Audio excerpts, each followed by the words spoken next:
Morning everybody. Please like, share and subscribe my YouTube channel Shravan Classes.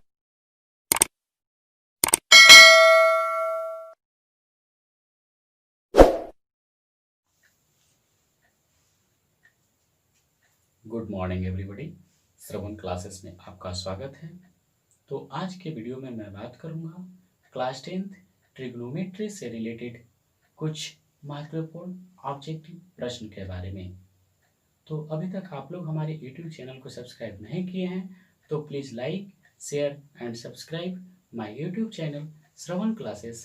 इसके साथ bell icon को press करने के साथ साथ ऑल वाले बटन को ज़रूर क्लिक करें ताकि आने वाले न्यू वीडियो का नोटिफिकेशन सबसे पहले आप तक पहुंचे। आइए हम अपने प्रश्न की ओर चलते हैं।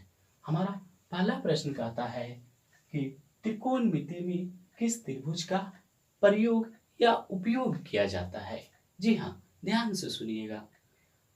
पहला प्रश्न है त्रिकोणमिति में किस त्रिभुज का प्रयोग किया जाता है। इसका आंसर है समकोण त्रिभुज। सिर्फ आंसर हम बता दिए, आप जान तो गए, लेकिन इसका डिस्कशन सुनना बहुत जरूरी है। ये समकोण त्रिभुज आया कहाँ से, सुनिए, इसका डिस्कशन सुनिए। आंसर का हम विश्लेषण कर रहे हैं। तो ये जो आंसर आया है समकोण त्रिभुज, इसके बारे में हम लोगों ने पार्ट 1 वाले वीडियो में ही, यानी इंट्रोडक्शन वाले वीडियो में ही हम लोग बहुत ही अच्छे तरह से समझ गए हैं, लेकिन फिर भी यहाँ पे उसका कुछ हिस्सा हम यहाँ पे रखते हैं ताकि आपको समझने में आसानी हो। इसके लिए हम लोगों ने त्रिकोणमिति के परिभाषा से मिले थे, यानी डिफिनीशन से मिले थे। इसका डिफिनीशन कहता है कि त्रिकोणमिति गणित की वह शाखा है जो किसी समकोण त्रिभुज में, ध्यान दीजिए, डिफिनीशन कहता है त्रिकोणमिति गणित की वह शाखा है जो किसी समकोण त्रिभुज में दो न्यून कोणों से संबंधित तीनों भुजाओं के अनुपात का अध्ययन करते हैं। जी हाँ, तो मुझे लगता है कि अब आप बिल्कुल समझ पाए होंगे कि समकोण त्रिभुज कहाँ से आया। कहाँ से आया? डिफिनीशन से आया। बिल्कुल सही।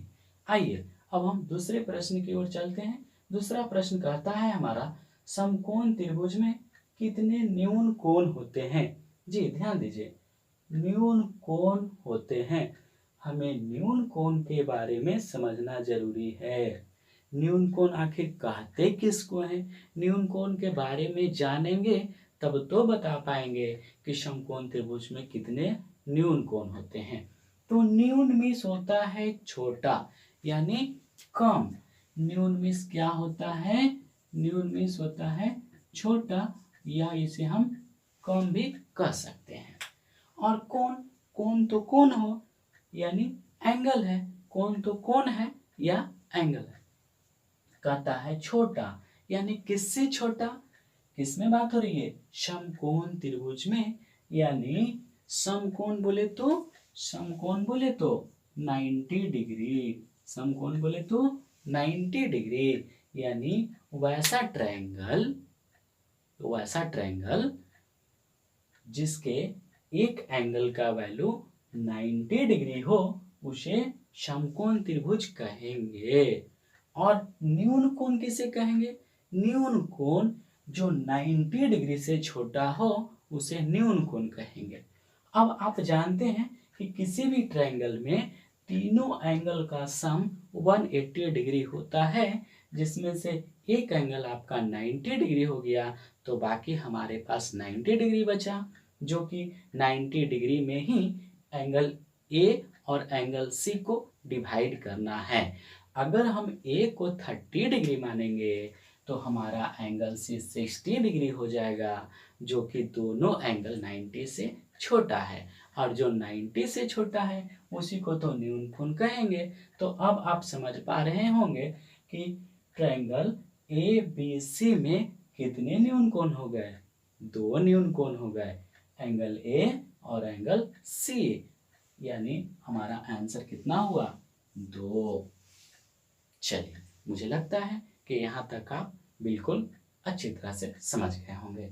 तो अगले प्रश्न की ओर चलते हैं। अगला प्रश्न हमारा है, समकोण त्रिभुज में सबसे बड़ी भुजा कौन होती है? जी हाँ, इसके बारे में भी हम लोगों ने इंट्रोडक्शन वाले क्लास में क्लियर कर चुके थे। समकोण त्रिभुज में सबसे बड़ी भुजा कौन होती है? तो हमारा कर्ण होती है, जिसे हम हाइपोटेनस के नाम से जानते हैं। हाइपोटेनस का फर्स्ट लेटर एच है, तो इसे हम एच से डिनोट करते हैं। सबसे बड़ी भुजा कर्ण है, तो लंब और आधार जो होगा कर्ण से हमेशा छोटा होगा, कर्ण से हमेशा छोटा होगा। चलिए आगे बढ़ते हैं हम क्वेश्चन नंबर नेक्स्ट की ओर। नेक्स्ट क्वेश्चन कहता है कि त्रिकोणमितीय निष्पत्ति की संख्या कितनी होती है? त्रिकोणमितीय निष्पत्ति की संख्या कितनी होती है? जी हाँ, त्रिकोणमितीय निष्पत्ति हम लोगों ने किसे कहा था? जी बिल्कुल सही बता रहे हैं आप, यानी डिफिनीशन से ही सारा खेल चल रहा है अभी तक।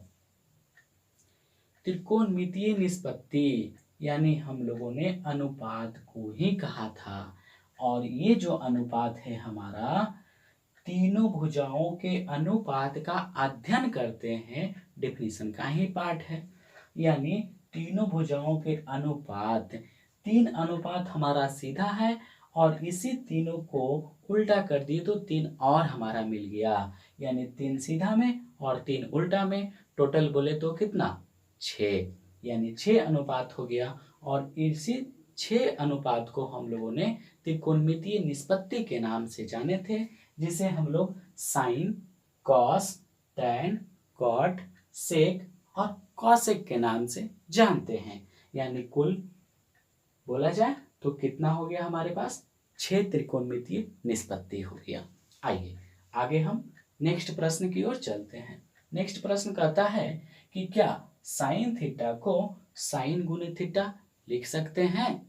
पूछ रहा है, क्वेश्चन पूछा जा रहा है कि क्या साइन थीटा को साइन गुणे थीटा लिख सकते हैं? तो नहीं, बिल्कुल नहीं लिख सकते हैं। क्यों नहीं लिख सकते हैं, आइए समझते हैं। ये साइन जो है हमारा, साइन जो है हमारा अनुपातिक मान है। कैसा मान है? अनुपातिक मान है। और ये जो थीटा है एंगल है, कोण का काम कर रहा है ये, यानी अनुपातिक वैल्यू और एंगल को हम लोग इनटू में कभी नहीं लिख सकते हैं। हमारा आंसर क्या हो गया? नहीं। नेक्स्ट क्वेश्चन है, कहता है कॉस किसका संक्षिप्त रूप है?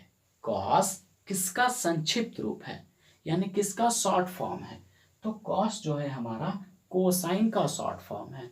और ये भी हम लोगों ने डिटेल देखा था कि साइन SINE का शॉर्ट फॉर्म हुआ था SIN, कोसाइन का शॉर्ट फॉर्म कॉस हुआ था, टेंजेंट का शॉर्ट फॉर्म टैन हुआ था, कोट टेंजेंट का शॉर्ट फॉर्म कॉट हुआ था, सेकेंड का शॉर्ट फॉर्म सेक हुआ था, और को सेकेंड का शॉर्ट फॉर्म कॉसेक हुआ था। तो सिर्फ आप यहाँ पे इसे एक प्रश्न नहीं माने, बल्कि इससे रिलेटेड हमारे पास 6 प्रश्न हैं टोटल, तो सबको ध्यान में रखना है, जो कि हम बता भी दिए और आप समझ भी गए होंगे। आइए नेक्स्ट प्रश्न की ओर चलते हैं। नेक्स्ट प्रश्न है हमारा, टैन थीटा का व्युत्क्रम यानी अपोजिट क्या होता है? जी हाँ, टैन थीटा का व्युत्क्रम यानी अपोजिट क्या होता है? तो आप लोग जान रहे हैं कि टैन थीटा का अपोजिट कॉट थीटा होता है। जी, इसे भी हम लोग सिर्फ एक ही प्रश्न नहीं माने, बल्कि हमारे पास टोटल 6 प्रश्न, यानी साइन का अपोजिट जानते हैं कॉसेक, कॉस का अपोजिट सेक, टैन का अपोजिट कॉट, कॉट का अपोजिट टैन, सेक का अपोजिट कॉस और कॉसेक का अपोजिट साइन। जी हाँ, बिल्कुल सही। आइए हम लोग नेक्स्ट प्रश्न की ओर आगे देखते हैं। नेक्स्ट प्रश्न कहता है कि यदि साइन थीटा इक्वल टू 5/3 है, कितना है? साइन थीटा इक्वल टू 5/3 है, तो कॉस थीटा का मान क्या होगा? सुनिए सुनिए सुनिए, इसको सॉल्व नहीं करने लग जाना है। इसे हम लोगों को ऑब्जेक्टिव प्रश्न है, थोड़ा सा माइंड लगाना है। यानी क्वेश्चन दिया गया है कि साइन थीटा इक्वल टू 5/3, तो कॉस थीटा का वैल्यू क्या होगा, यानी कॉस थीटा का वैल्यू क्या होगा। ध्यान दीजिए, साइन थीटा का जो बेसिक फॉर्मूला होता है वो क्या होता है, हाँ बिल्कुल सही बता रहे हैं, P/H होता है। और अभी हम लोगों ने देखा कि P/H, P परपेंडिकुलर और H हाइपोटेनस होता है। तो समकोण त्रिभुज में यानी राइट एंगल ट्रायंगल में हाइपोटेनस जो होता है सबसे बड़ी भुजा होती है, सबसे बड़ी, यानी लंब से भी बड़ी और आधार से भी बड़ी। तो देखिए यहाँ पे सबसे पहले रिलेशन देख लेते हैं। यहाँ देखिए परपेंडिकुलर का वैल्यू कितना है, तो 5 है, और हाइपोटेनस का वैल्यू कितना है, 3 है। क्या परपेंडिकुलर से हाइपोटेनस बड़ी है, नहीं। जब ये रिलेशन ही सही नहीं है तो क्या आगे हम लोग इसका वैल्यू बता सकते हैं, नहीं बता सकते हैं, बिल्कुल नहीं बता सकते हैं। तो मुझे लगता है कि आप लोग यहाँ तक बिल्कुल ही अच्छे तरह से समझ पाए होंगे। तो यानी अब कह सकते हैं कि साइन थीटा का वैल्यू 5/3 है, तो कॉस थीटा का वैल्यू निकालना पॉसिबल नहीं है, यानी इसका आंसर हो जाएगा संभव नहीं है। चलिए, तो मुझे लगता है कि आप लोग यहाँ तक बिल्कुल अच्छी तरह से समझ पाए होंगे। तो अभी तक फिलहाल इतना ही, मिलते हैं नेक्स्ट वीडियो में। तब तक के लिए बहुत बहुत धन्यवाद। और हाँ, 1 मिनट रुक जाइए। अगर आप लोग पार्ट 1, 2 और पार्ट 3, जी हाँ, क्लास 10th ट्रिग्नोमेट्री से रिलेटेड पार्ट 1, 2, 3 यानी 3 पार्ट में वीडियो हमारे चैनल पे अवेलेबल है, जिसका लिंक हम डिस्क्रिप्शन बॉक्स में भी दे रखे हैं। मैं चाहूँगा कि आप उन वीडियो को भी जाकर देखें, जिसे आपको समझने में और हेल्पफुल होगा। चलिए, बहुत बहुत